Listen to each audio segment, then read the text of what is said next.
And it's exciting not only because we're using it, but a lot of other states and countries are going to want to use it in the future. A landmark day for renewable energy. Congratulations. Utah's Governor John Huntsman signed 2 bills into law this week, opening new doors for renewable energy like wind, solar, and geothermal power. The Utah bills give businesses major financial incentives and provide easier ways for those companies to tap into the power grid. Transmission and being able to move power is one of the major issues that all renewable energy companies face. And for Razor Technologies CEO Brent Cook, getting the electricity to potential buyers is critical. And it allows us to be able to hook up and be able to move power throughout the state of Utah to parties that want to have clean, renewable energy. And not just in Utah, but all over the western United States and beyond. In fact, Razor Technologies' geothermal power plant in Utah began sending electricity to thousands of homes in Anaheim, California just this week. This is a zero emissions, totally closed loop system, so there's no pollution, no impact to the environment. Geothermal electricity has been around for decades, but not like this. Because of Razor's new technology, they can use water once considered not hot enough to create a lot of energy. 230 plus degrees. Underground hot water is pumped into these turbines, which create the electricity. Then the water is put back underground where it's naturally heated up once again to later be used to create more energy.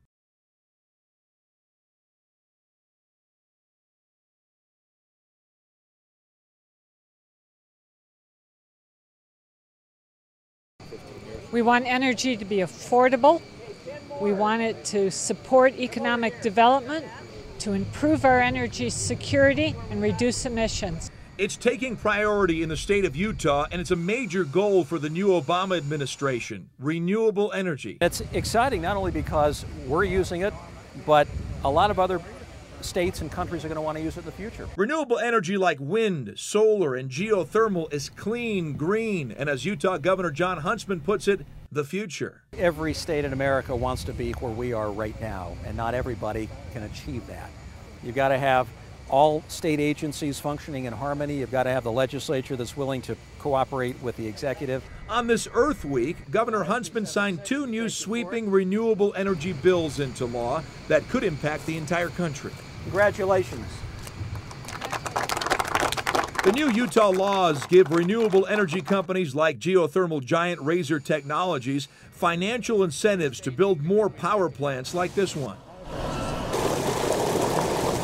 The new laws also make it easier for clean energy companies to tap into the power grid. Transmission and being able to move power is one of the major issues that all renewable energy companies face. Razor Technologies CEO Brent Cook says using a new modular system, they were able to build this geothermal power plant in just a matter of months. And here's the incredible part. The company's cutting-edge technology allows them to convert underground water, once considered not hot enough, into a lot of electricity. So this is using technology to essentially deploy resources that would otherwise be unutilized. In fact, in Utah alone, there's projected to be enough geothermal energy to power nearly the entire state.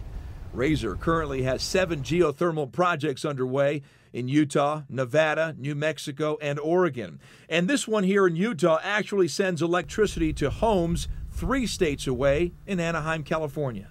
This is a zero emissions, totally closed loop system, so there's no pollution, no impact to the environment. Utah has a goal that by 2025, 20% of the state's electricity will come from renewable energy. Does the discharge work? Is it at the right temperature still to make it viable? That's why the Utah governor toured Razor's geothermal site this week. In a very real sense, we are peeking into the future of energy production and distribution. Unlike wind and solar, which are clean and renewable, geothermal energy doesn't rely on wind or the sun. Underground water is pumped to the surface and into turbines which generate electricity. The water is then put back in the ground, heated by the Earth's core, and later used again to produce more energy. It's virtually a never-ending cycle. Clean energy 24/7. This is a vast amount of resources throughout the western United States that it makes available for this type of deployment. You know, we are seeing the very beginning of what in 20 and 40 years is going to be maybe our most significant industry in the state. The governor hopes Utah will become the blueprint for the entire nation when it comes to renewable energy. Just imagine in 20 years where this is going to take us. New jobs, emerging technologies, powered almost exclusively by our own natural elements in the state, and a much brighter, cleaner, greener tomorrow.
Now this is a standard unit right here.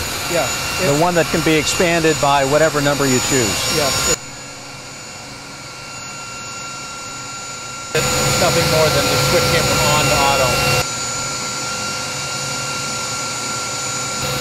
So this is about a quarter of a megawatt that this is running right now.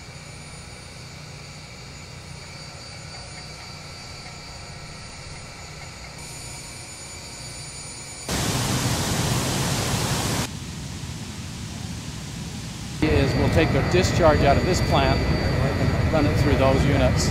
We want to do 100 megawatts for SCAPA, or Southern California Public Power Agency.